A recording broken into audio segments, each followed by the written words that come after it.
దీనిధి ప్రశ్నకు సమాధానంగా రాకుమారి ఇలా చెప్పింది. వర్తకుడు ఎండమావులను నిజమని నమ్మి సర్వస్వము పోగొట్టుకున్న పిచ్చివాడు అని బంధువులు నమ్మారు.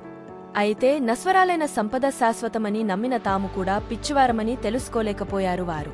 ఎండమావులని అతను వెంబడిస్తుంటే మీరంతా అనిత్యాల వెంబడి పరుగులు పెట్టారు. ఈ విధంగా వాళ్లు కూడా భ్రమలోనే ఉన్నారన్నమాట. ప్రపంచం అన్నది మాయకాక మరేమిటి? లోకులు ఇలా భ్రాంతి పడుతున్నారు కాబట్టే వాళ్లు చట్టి కుండలను వెక్కిరిస్తూ ఉన్న బాణకుండలు అంటూ పోల్చి చెప్పాడు యతీశ్వరుడు. అలా ఓరకంట రాజువైపు చూస్తూ వెళ్లలేక అక్కడనుంచి బాధగా కదిలి వెళ్లిపోయింది.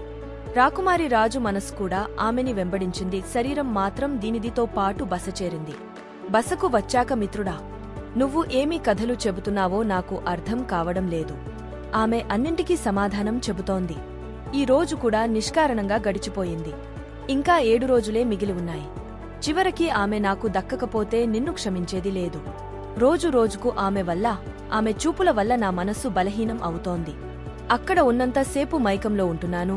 ఆమెని చూడకుండా ఒక్క క్షణం కూడా ఉండటం నా వల్ల కాదు.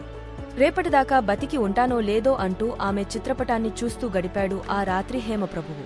ఆ మరునాడు హేమప్రభువు యథావిధిగా పగలంతా అతి కష్టం మీద తన మిత్రుడు దీనిధితో గడిపాడు. ఉద్యానవనమంతా తరిగారు. సాయం సమయం అయి రాత్రి చేరువ కాబోతున్న వేళ హేమప్రభువు కోసం, మిత్రుడి దీనిధి కోసం శలావేదిక మీద కూర్చుని చంద్రకళాదేవి ఎదురుచూస్తోంది.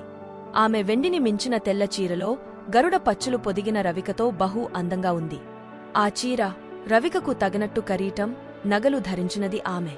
ఆమె హేమప్రభువుని చూడగానే ఆమె హృదయం ఉప్పొంగపోయింది. ఆ చూపుకి హేమప్రభువు శలావేదికపై కూలబడ్డాడు. అప్పుడు దీనిధి చంద్రకళాదేవికి ఎదురుగా నిలబడి ప్రశ్నించడం మొదలుపెట్టాడు. రాజకుమారి, పూర్వం ఒక రాజ్యంలో ఒక రాజు ఉండేవాడు. అతనికి ఒక వింత అలవాటు ఉంది. అతడు లోకంలో వింతగా తోచిన ప్రతి వస్తువుని ఎంత వెల అయినా ఇచ్చి కొని తన భవనంలో అపురూపంగా పెట్టుకునేవాడు. అందుచేత ప్రపంచంలో మూలమూల నుంచి ఎన్నో అపూర్వమైన వస్తువులను తెచ్చే ఎంతో మంది వర్తకులు ఆ రాజభవనం చుట్టూ ఉండేవారు. ఒకనాడు ఒక వర్తకుడు వచ్చి ఆ రాజుతో, ప్రభూ, నేనొక వింత వస్తువుని ఏలిన వారికోసం శ్రమపడి తెచ్చాను. 3 లోకాల్లో దీనికి సరిపోల్చదగ్గ వస్తువు లేనేలేదు. దీన్ని సంపాదించడం చాలా అపాయకరం. అయినా ప్రభువుల ఉదారత గురించి విని ప్రాణాలమీద ఆశ కూడా విడిచి అతి కష్టం మీద దీనిని తీసుకువచ్చాను అంటూ ఒక పెట్టెలో ఒక గిన్నెని బయటకు తీసి రాజు ఎదుట పెట్టాడు. అది ఏనుగు దంతంతో చేయబడి మంచువలే తెల్లగా ఉంది. దాని అంచు మాత్రం ఎర్రగా ఉంది. ఆ గిన్నె చరిత్రని ఇలా వర్ణించాడు ఆ వర్తకుడు. ప్రభూ, ఇది లంకాధిపతి అయిన రాక్షసరాజు కుమార్తె బిభోష్టి వాడుకునే పాత్ర. 3 లోకాల్లోనూ ఆమెని మించిన అందగత్తె లేదు. రకరకాల అందగత్తెలు సౌందర్యాన్ని అంతటినీ పోగుచేసి ఒకచోట పెట్టి బ్రహ్మ బిభోష్టిని సృష్టించినట్టు చెప్పుకుంటారు. తామె చక్కదనంలో కల్లా అందమైనవి ఆమె ఎర్రని పెదవులు. వాటి రంగు ముందు సింధూరం వంటి ఎర్రని పదార్థాలన్నీ వెలబోతున్నాయి. ఇంకా విశేషం ఏంటంటే ఆమె తన పెదవులతో దేన్ని తాకినా ఆ వస్తువుకు ఆ ఎర్రరంగు అంటుకుని ఎంత చెరిపినా చెరగదు. ఆమె ద్రాక్షరసం మొదలైన పానీయాలను ఈ పాత్రలోనే తాగుతూ ఉండడం చేత ఆమె పెదవులు తాకడం వల్లనే దీని అంచుకి అపురూపమైన ఈ చక్కటి ఎర్రరంగు అంటుకుని ఉంది. నేను ఆమె నౌకరకు అపారంగా ధనమిచ్చి సాహసం చేసి ప్రాణాలకు తెగించి దీన్ని చేజిక్కించుకుని ఏలినవారికి బహుమతిగా ఇద్దామని తెచ్చాను. ఆ వర్తకుడు అలా చెప్పి ఊరుకున్నాడు. రాజు ఆ పాత్ర యొక్క చక్కదనానికి ముగ్ధైపోయాడు. ఆ వర్తకుడు నౌకరికి చెప్పి 10 రెట్లు ధనమిచ్చి పంపివేయవలసిందిగా ఆజ్ఞాపించి అతన్ని పంపివేశాడు.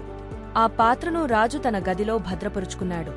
రాజుతో ఆ వర్తకుడు ఈ వృత్తాంతం చెబుతూ ఉండగా రాజకుమారుడు అక్కడ ఉండి సంగతులన్నీ విన్నాడు. అతనికి రాక్షసరాజు కూతురుమీద రాకుమారునికి మనస్సు కలిగింది. ఆమె సంగతులే తలచుకుని ఆ రాత్రి పడుకుని కొంతసేపటికి నిద్రపోయాడు. ఆ నిద్రలో అతనికి ఒక కల వచ్చింది. తాను గుర్రాన్ని ఎక్కి దౌడు తీసుకుంటూ సముద్రపు ఒడ్డుకు చేరుకున్నాడట. గభీమని గుర్రం దిగి ఒక పడవలో కూర్చుని తెరచాప ఎత్తి లంకకి ప్రయాణం అయ్యాడట. ఆ పడవ లంకకు చేరిందట.